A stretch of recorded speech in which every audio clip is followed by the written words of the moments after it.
Hi and hello there, Aries! Welcome new subscribers. My name is Yan. Returning Istan buyers, thank you po sa inyong walang sawang love and support for me.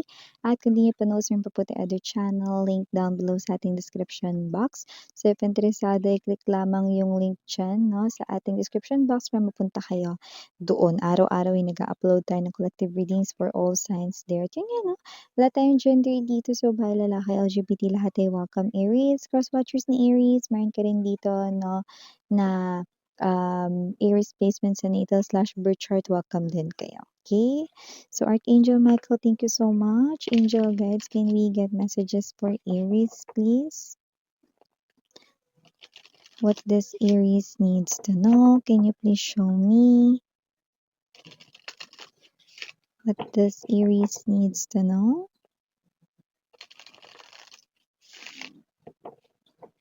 Okay. Let us see yung mga mensahe here for ya, Aries.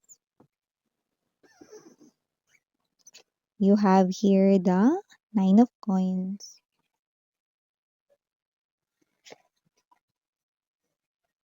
Hangman energy. Page of Pentacles. Full energy. Seven of Coins. Might be thinking more likely about your money finances here, Hermit. Bottom of the deck, we have the Wheel of Fortune. Queen of Wands, present din dito. The World.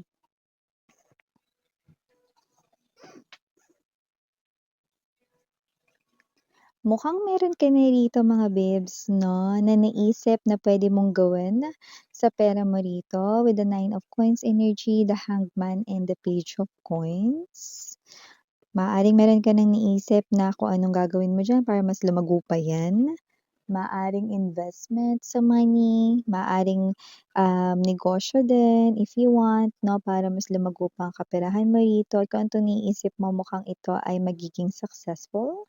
At nakita rin ako rito that with this, okay, tignan mo yung bird doon, meron siyang kagat-kagat na envelope, So yung iba, maaaring ikaw ito na iniisip mo na rito na sagutin ang isang klase ng offer or tanggapin ang new offer dito, Page of Pentacles energy, na may kinalaman sa trabaho, lalo na yung mga naghahanap diyan ng new work, nakikita ko may new opportunity dito for your money growth, Pero yung iba, nakikita ko dito meron ka ng nakikita, na pag-ibig na parang malapit mo na siyang sagutin, malapit mo na siyang piliin, Page of Coins energy. May energy rin na maaaring younger looking siya compared sa kanya age, pero pwede rin namang mas literal na mas bata siya sa'yo sa edad, nakikita mo na ang future mo with this person, Yung iba matagal-tagal na rin niya kayong nililigawan or matagal-tagal na rin niya ritong pinapahayag ng emotions and feelings niya for you.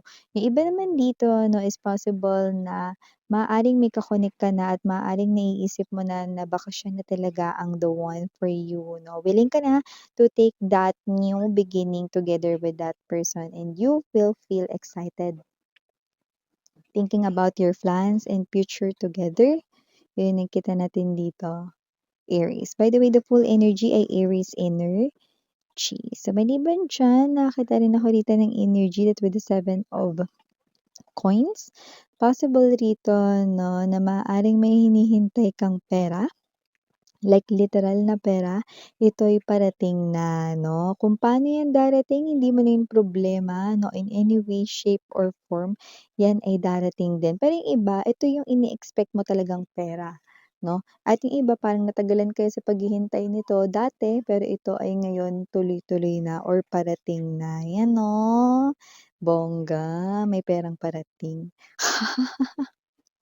Hermit energy, nahanap kayo rito ng isang person with the Page of Pentacles energy. Ito yung person with the Wheel of Fortune.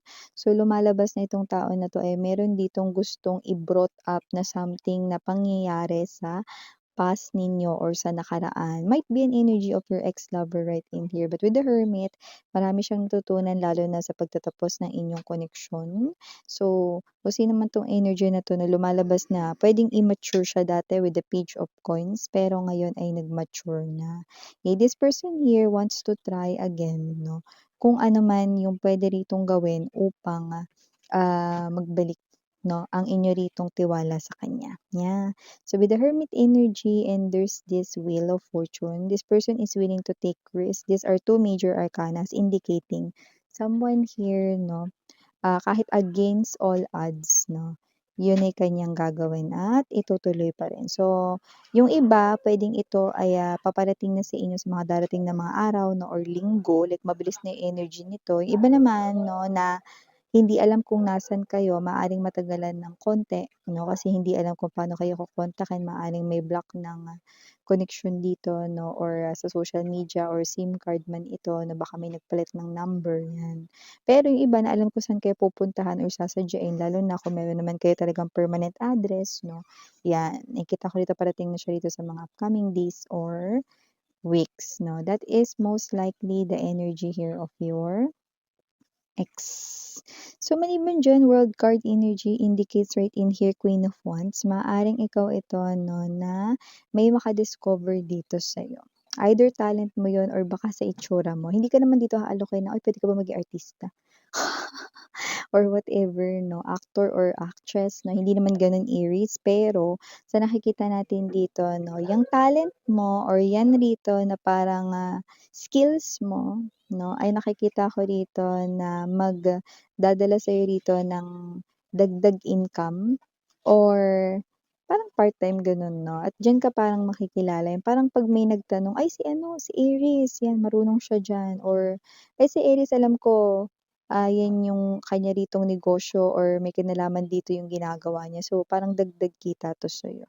At hindi lang yun 'no, you will get a little famous sa kung ano man yang, skills na yan, talents na yan, or trabaho na yan dito, okey? So, just take only what resonates. Others, it could be, excuse me, involving your interest or hobbies, yan yung nakikita natin dito. So, maliban diyan Aries, lumalabas din dito 'no, na maaaring makapag-travel ka ngayong taon 'no, ng 2 beses, 'yan 'no, 1 o 2 beses 'no. Dahil meron ditong travel na puwedeng hindi natuloy nitong nakaraang taon 'no, or baka nung nakaraang-nakaraang taon pa 'no, pero ngayon ay posibleng ito ay matuloy na. So, kung sino man 'to 'no, ng mga energies dito, posibleng matuloy na ngayon ang inyong travel 'no, ngayon this year 'no, at puwedeng dalawa 'yan sa travel ninyo. Dalawa yung parang pupuntahan ninyo na lugar, okey. Yung iba puwedeng ito ay sa ibang bansa yung isa naman sa kung nasaan kayong bansa,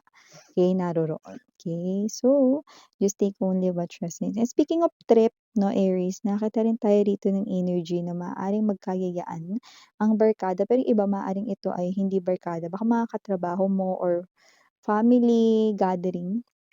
Okey, nakikita natin dito kasi nakakita ko dito ng energy ng, kainan, pagtitipon. Wala naman talaga as in okasyon 'no, pero maaaring ano lang, gathering lang, kuwentuhan lang 'no, kain lang 'no, ganyan. So, may mga gano'ng klase ng mga parang mga trip. Yung iba naman parang road trip, ganyan 'no, or parang, kita-kita lang 'no, kakain dito sa labas, mga ganyan, okey. So, maliban diyan nakakita rin tayo dito ng energy 'no, na parang ngayong taon 'no, ang tema ng iyo rito 'no, na na taon last year ay ang self-love, 'di ba? Or alagaan ang iyong sarili. Ngayong year 2026 'no, nakikita ko na ang, iyo rito 'no, na parang pagse-self-care at pagse-self-love nitong mga nakaraang taon 'no, ay parang paghahanda pala dahil papasok ka na sa commitment, 'yan 'no. Dalawa ibig sabihin nun, okey. Commitment sa love at commitment sa work. So, maaaring ngayon, taon mo na makilala yung the one mo, Aries, okey. At ngayong taon na rin 'no, na mabibigyan ka rito ng breakthrough sa iyong trabaho or sa iyo ritong pinagkakakitaan kung 'yan man ay negosyo, pasok din 'yan dito sa banga, ayan 'no. At maliban diyan may energy rin dito that with the Page of Coins right in here. Possible rito na kung may anak ka na, na nakikita ko that that child is your lucky charm 'no. Nakikita natin dito yung distant future ng bata na 'yan na posibleng, maging maganda yung kanyang buhay dito in the future, 'yan 'no.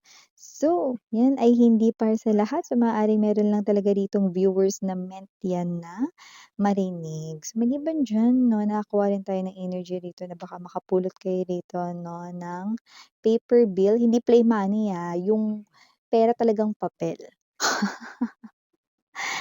At kung ano man ito 'no, possible na ito ay iyo ritong makita somewhere like, alam mo yung energy na nakikita natin dito, possible na hapon or gabi mo 'yan na makita 'no. Taray ang linaw ng mata, pero nandiya-diyan na talaga 'yan whole day, wala talagang nakakapansin 'no, up until tingin ko ikaw talaga yung dapat makapulot niyan, ayan 'no. So magkano yun Miss 'yan? Nakikita ko ano, nakakita ko ng parang it might be blue or green, 'yan 'no. So, it might be kung ano man 'yan, nasang bansa man kayo naroroon, pero kung nasa Pilipinas kayo na it might be 1,000 or 200, okey? May gano'ng klase ng energy. Taray, dagdag pamasahe, pambiling bigas. So, maliban diyan, Aries, last but not least message, meron din ditong energy na may mahahanap kang gamit 'no, na nandiya-diyan lang pala sa bahay niyo or nasa paligid mo lang. Ang tagal mong hinanap 'yan, nakalimutan mo na nga na hinahanap mo 'yan, ta's ngayon lumitaw or lilitaw na, ayan 'no. So, kung ano man 'tong bagay na nakikita ko na ise-safe keep mo na ito para next time na ito ay hanapin mo or kailanganin mo, hindi mo na siya hahagilapin 'yan, 'di ba? Meron kasi yung iba kahit naghahanap sa malayo, nasa harapan lang pala nila, yun. Baka kailangan nila salamin. So yeah, ito yung mga messages right here for you, Aries. Again, I'm Yuriana on me, Sarang Love in Light. Annyeong.